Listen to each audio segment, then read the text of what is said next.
Hello, students. We have already studied most of the part in the first lesson, the story of village Palampur, and due to the exams, we couldn't continue it, right? We couldn't complete it, so we'll have a short recap on it, and we can move to the last part what we have to study now today. Okay, so firstly we have studied about the village Palampur, and it's a hypothetical village having nearby Raijang town and Shahpur city, and farming is the major activity, and other than that dairy farming, transportation, labor work was there, and various vehicles were used like tongo, cart, and tractor, jeep, and everything. And then how many families, and in that how many upper class families, how many lower class families, how many dalits, and how many people were having houses and electrified tube wells, motors, and how many primary schools, high schools, and primary health centers and dispensaries were there, and what is the road system of that. All those things we have studied, right? And coming to the land area, how much land was used for agriculture, and what are the crops that is cultivated in various seasons that we have studied. And other than that, what all the activities, what were their factors of production such as land, labor, capital, and organization. That's what we have learned in detail, right? And after that, when we are coming to farming in Palampur, how many percentage of the people were engaged in Palampur in the farming activities? That is 75 percentage. And from which year there is no expansion of land, and the people could do farming only in their own lands, right? And we studied one more thing also, what it is,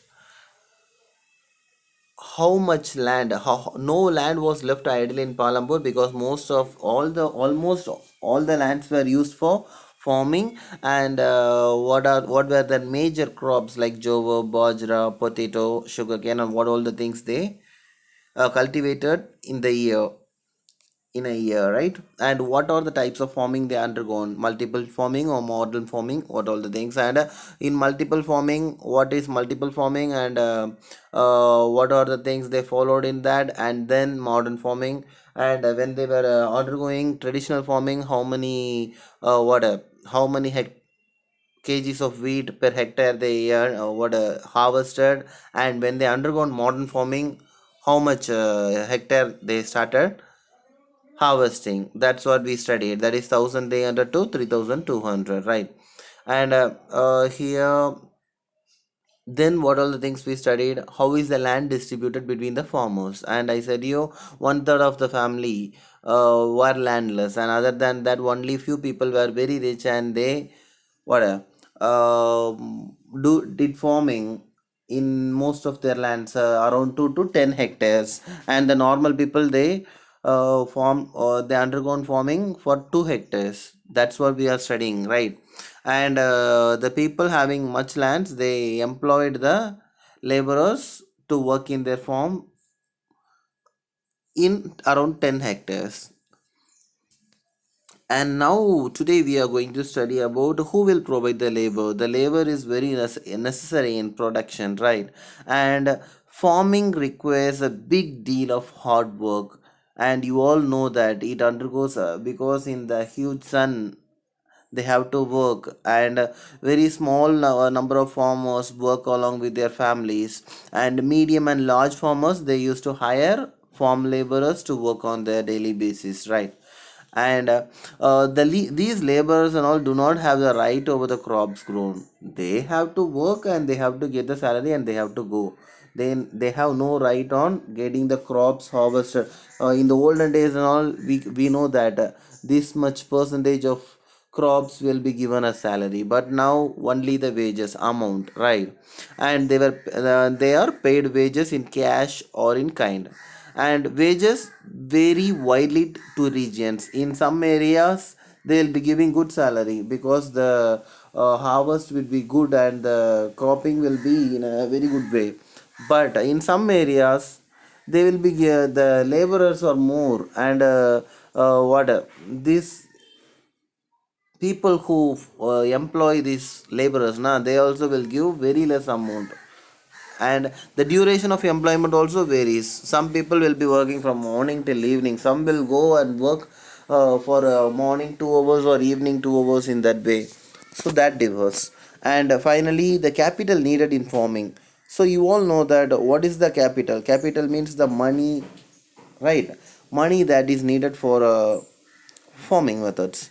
And we all know that it needs more money, because for buying the seeds, and also for various things.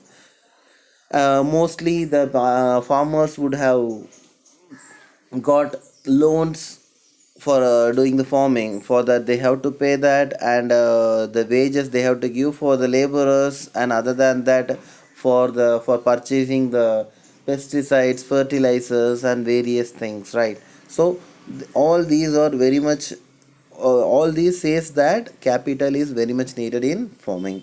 And sale of surplus from farm products. So here also we can see small farmers have little surplus weight only, because they will produce in a very small area. But when we are coming to large and medium producers, they supply wheat to the market, because they will be farming it in a very large area or in a big area, so that they earn, what, they harvest much crops. Okay. And finally, this savings is used for lending to small farmers as working capital. Okay. So small farmers, they will do and they'll sell a little bit amount, and that only they will be again investing on it, so they won't be getting much money. But for large people, the profit they get, that they will be investing along with the what huge amount that they got. So because of that, they are very much well enough to buy various advanced equipments, and also what machineries like tractors and various things with the surplus money that they earn. And now we are moving on to the non-farming activities that is taking place in Palampur. And we know that only 25% of the people of Palampur were working in activities other than agriculture. And what all the other activities other than agriculture they were doing? Dairy farming. Dairy farming means what? Dairy farming in sense, what a rearing of what a goats, goats, cow, and various thing. Okay, which gives milk. So it's a common activity of many families, and the surplus milk that is sold in the nearby market of Raijang. That was the major thing that the people of Palambur were doing, around 25% of people. And next, small scale manufacturing. You all know that small scale means, today we are saying now cottage industries, and in house itself they will be doing many other things, right? So all that comes mainly under small scale manufacturing. So less than 50 people only was engaged in manufacturing industries, and they follow very simple production methods carried out at home with the help of family members, rarely or laborers hired. So here we can say what all the things that we can do from home. Mainly this, what to say, handlooms, and many other things that what even today recipes, food recipes, and various things that also will be done in home itself, right? So all these things mainly comes under small scale manufacturing. And next, shopkeepers, we all know that they used to go and purchase as a wholesale thing, from the wholesale shop, and they used to sell it as in retail in their shops. So very little people involved in exchange of goods in Palampur. And traders or shopkeepers, they who buy goods from elsewhere, and they sell a very wide range of items in their shop. And finally, transport, a fast developing sector. And we all know that there are variety of vehicles on the road connecting Palampur to Rajang. And already we have studied what all the things: rickshaws, tongos, jeep, tractor, truck. These all items were used by these villages, and the ferry people from one place to another. Okay.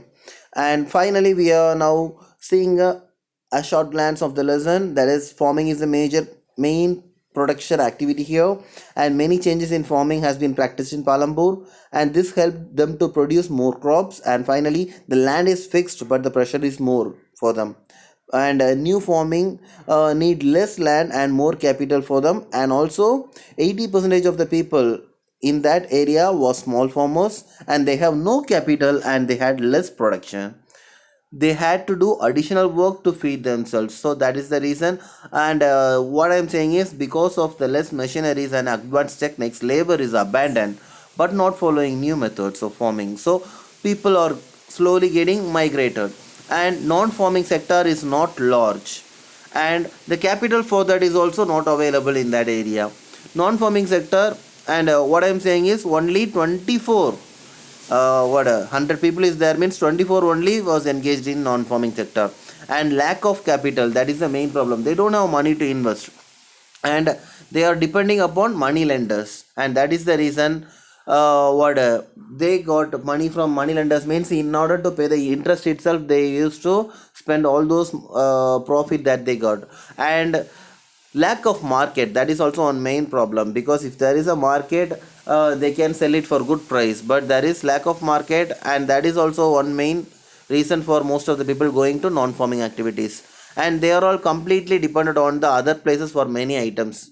If they want to purchase something, everything is not available in the Palampur village itself, so they have to move to various places to purchase things. And if the village can be connected to towns with good roads, transport, telephone, it is possible for the production of every village. And what I'm saying is, same like Palampur, if there is good roads, good road transport, telephone, and many other varieties, if it is there, that village's production also can be increased. Okay, so finally we can see some fields over here: potato fields, wheat fields, and sugarcane. And this is how the lesson gets over. Students, what I'm saying is, read the whole lesson, and prepare to a minimum of 20 one mark questions, and send it as homework. And I know this is not a big task, so don't think this is a very difficult task for you to complete. And if you couldn't able to complete 21 more question, at least try to complete 15 one more questions and send it. And don't take it as a burden. Okay, so if you are doing it, automatically your knowledge in the lesson will get improved. Okay, anyway, thank you students, have a great day.